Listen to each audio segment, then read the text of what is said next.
From the demand side, so how do you see the demand, especially on the first semester of this year? What has been the demand for Bumi's coal from the other countries increasing during this term, and especially from China and India? How was it? Well, I think it would be impacting the demand of not just Bumi, it will be impacting the demand across the sector in the world which is producing coal. So it's not a challenge which is peculiar to Bumi. Bumi's challenges are quite different because we have stable customers for the last 30 years with whom we have contracts. The issue has always been the price. And the issue always has also been what kind of product mix and quality are the customers seeking.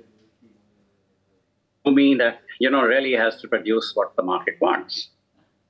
So we don't see an issue with achieving volume targets. But the challenges that we face are actually more domestic challenges. Okay. The first challenge is, or you want to know that, or you have another question? Yes. I want to know that. Well, you said that the domestic demand is more challenging than the global demand. No, I'm not saying that the demand is challenging. Okay. What I'm saying is that in domestic demand is showing signs of an increase, and over the medium term, it can increase more if coal-based downstream projects come into effect. So there is definitely potential.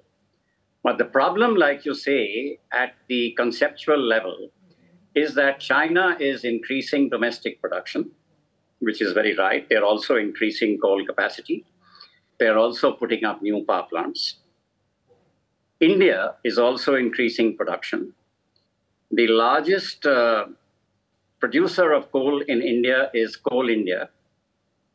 They have produced 85 million tons last month. Now, earlier they were producing 700 million tons a year. But if they maintain a pro rata of 85 million tons for the rest of the year, that translates to a volume of almost 1 billion tons. So in about 2 or 3 years, they seem to have plans to increase production from 700 million to 1 billion tons. So their policy is to seek self-sufficiency for domestic coal that they use of the quality that they produce. And the quality that they do not produce, or if there are problems in production and transportation, they will import. Okay. And we think that this trend will continue, but there will definitely be a pressure on demand from both India and China at this point of time. Okay. Because the stock levels at power plants are comfortable. And let us not forget that Indonesia is also overproducing coal. From levels of around 600 million, 700 million, just about a year ago or 1 year ago. That 600 to 700 million, I have heard various estimates. That is going up to 700 million, is going up to 800 million, it is going up to 900 million tons.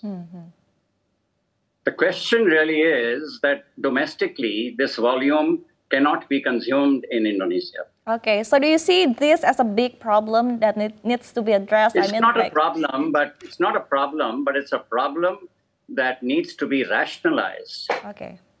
Essentially, there needs to be production discipline so that the price can be protected, for export markets. Okay. Which means you need a more appropriate HBA pricing by grade. The pricing needs to be closer to international pricing.